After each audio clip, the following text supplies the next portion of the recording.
मित्रों, astro plus channel में आपका स्वागत है। मैं मुकेश हरण आज विषय लेके आया हूँ भाग 33 में, संतान हमारी पुत्र होगी या पुत्री।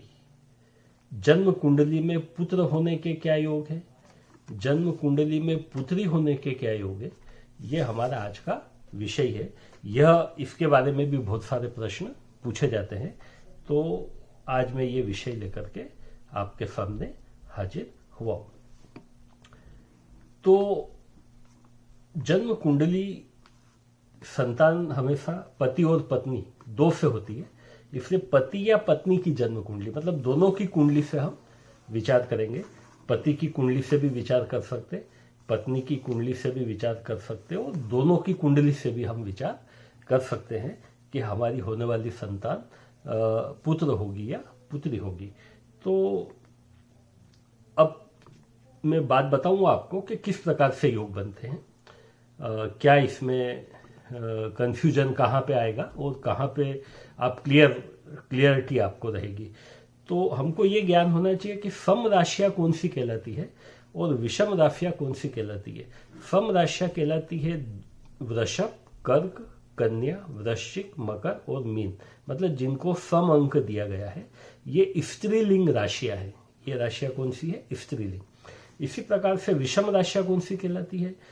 मेष, मिथुन, सिंह, तुला, धनु और कुंभ। ये राशियां पुरुष लिंग राशियां कहलाती है, पुरुष जाति की राशियां कहलाती है। मेष, मिथुन, सिंह, तुला, धनु और कुंभ।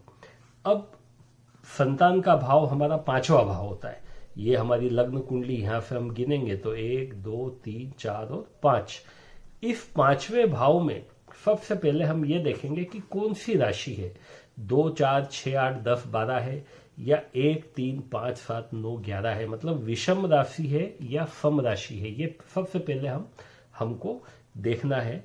इसके बाद हम ये देखेंगे कि इस राशि के ऊपर स्त्री ग्रह की नजर है या पुरुष ग्रह की नजर है। स्त्री ग्रह कहलाते हैं चंद्रमा और शुक्र, और पुरुष ग्रह कहलाते हैं सूर्य, मंगल और गुरु, और नपुंसक ग्रह कहलाते हैं बुध और शनि।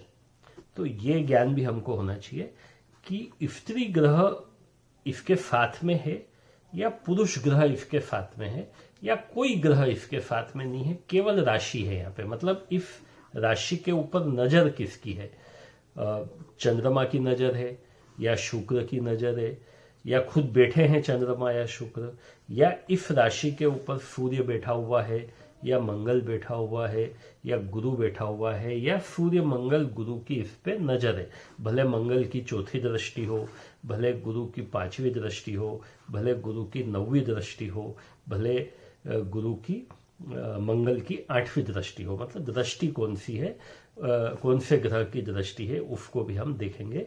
और यह भी देखेंगे कि मान लो, जैसे हमने पहले तो हम एक एक की पत्रिका की बात करते हैं कि मान लो हम पति की जन्म कुंडली देख रहे हैं, पुरुष की जन्म कुंडली देख रहे हैं, तो हम सबसे पहले यहाँ पे देख लेंगे कि यदि विषम राशि है तो लड़का होने की संभावना बढ़ जाती है। अब मान लो पत्नी की जन्म कुंडली में भी यहाँ पे विषम राशि है, तो समझ लीजिए कि लड़का होने की संभावना बहुत ज्यादा बढ़ जाती है। मतलब पुरुष की पति की कुंडली में भी यहाँ पे विषम राशि है और स्त्री की कुंडली में भी, यहाँ पे पत्नी की कुंडली में भी यदि यहाँ पे विषम राशि है तो पुत्र रत्न होने की संभावना बढ़ जाती है। अब दूसरी बात यह कि इसके ऊपर नजर किसकी है। मान लो नजर चंद्रमा और शुक्र की है तो पुत्र भी होगा और पुत्री भी होगी, क्योंकि चंद्र और शुक्र की यदि उस पर नजर है तो एक संतान लड़का होगा और एक संतान लड़की होगी। मतलब राशि की वजह से हमको पुत्र संतान की प्राप्ति होगी यदि राशि यहाँ पे विषम है। दूसरी बात यह है कि मान लो इस प्रकार की पत्रिका है कि पति के इसमें यहाँ पे मान लो सम राशि है और पत्नी की यहाँ पे विषम राशि है, तो कंफ्यूजन होता है कि भाई पति के हिसाब से तो लड़की होना चाहिए, पत्नी के हिसाब से लड़का होना चाहिए, तो फिर सही स्थिति क्या होगी। तो ये इस बात पे निर्भर करता है कि जिस दिन गर्भाधान हो रहा है उस वक्त उन राशियों के ऊपर पुरुष ग्रहों की नजर है या स्त्री ग्रहों की नजर है। यदि पुरुष ग्रहों की नजर है और दोनों में से एक की यहाँ पे सम राशि है, एक की विषम राशि है, तो लड़का होने की संभावना बढ़ जाती है। और यदि स्त्री ग्रहों की नजर है इन भावों के ऊपर तो लड़की होने की संभावना बढ़ जाती है। इसी प्रकार से यदि यहाँ पे पति और पत्नी दोनों के 5वें भाव में मान लो सम राशि है, दोनों के सम राशि है, तो निश्चित रूप से लड़की होने की संभावना बढ़ जाती है। By the way, by the chance, गर्भाधान के दिन यदि उस राशि के ऊपर दोनों की पत्रिका में पुरुष ग्रहों गोचर में यदि पुरुष ग्रह की दृष्टि है तब फिर यहाँ पे परिणाम बदल भी सकता है। तो मित्रों, आज हमने देखा कि संतान पुत्र होगी या पुत्री। अब मैं कुछ एग्जाम्पल देता हूं। जैसे हमने कहा कि भाई शनि नपुंसक ग्रह है और शनि को ये माना गया कि शनि की नजर यदि 5वें भाव पे है तो लड़कियां होती है, 6 लड़कियां होती है, 7 लड़कियां हो जाती है। इस प्रकार की बातें हमको बताई जाती है। लेकिन मैं आपको बताऊं कि यदि मान लो यहाँ पे कुंभ राशि है, कौन सी राशि है? कुंभ, मतलब 11 नंबर, विषम राशि है। अब यदि यहाँ पे कुंभ राशि है मतलब 11, 10, 9, 8 और 7, यहाँ पे तुला राशि होगी। लग्न का कौन सा होगा? तुला लग्न होगा।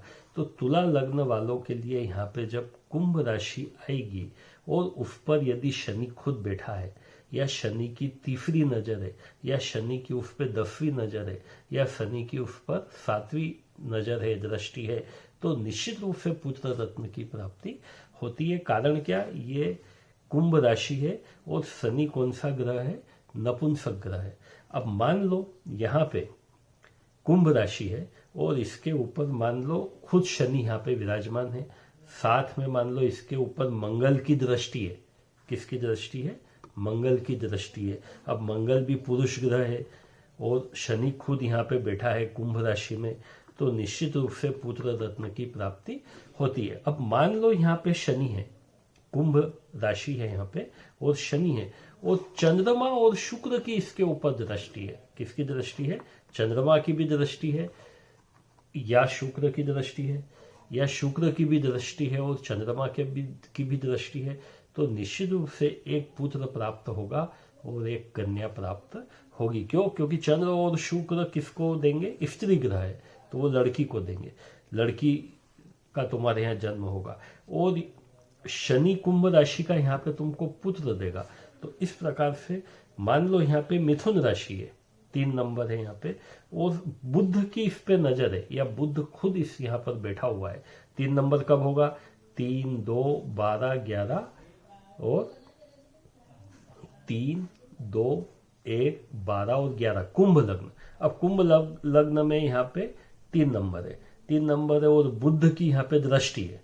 बुध यहाँ पे मान लो खुद स्थित है या बुध अपनी 7वीं दृष्टि से इसको देख रहा है। तो बुध भले नपुंसक ग्रह है लेकिन चूंकि मिथुन राशि हमारी विषम राशि है, इसलिए पुत्र रत्न प्राप्त होगा। और मान लो साथ में सूर्य, मंगल, गुरु की तीनों में से कोई एक की दृष्टि है तो 100% पुरुष प्राप्त होगा। मतलब यदि पुरुष पति और पत्नी दोनों में एक जैसे योग है, दोनों में पुत्र होने के योग है, तो निश्चित रूप से पुत्र प्राप्त होगा। दोनों में यदि पुत्री होने के योग है तो निश्चित रूप से पुत्री प्राप्त होगी। और लेकिन यदि एक की जन्म पत्री में पुत्र होने का योग है और एक की जन्म पत्री में यदि पुत्री होने का योग है तो फिर गर्भाधान के समय जिन ग्रहों की जो दृष्टि देने वाले ग्रह है, जिनकी पावर ज्यादा होगी, उस हिसाब से संतान प्राप्त होगी। तो मित्रों, यदि ये एपिसोड आपको पसंद आया हो कि संतान हमारी पुत्र होगी या पुत्री होगी, जन्म कुंडली के अनुसार हम कैसे समझेंगे, तो जरूर आप इसको लाइक करें, शेयर करें, सब्सक्राइब करें। धन्यवाद।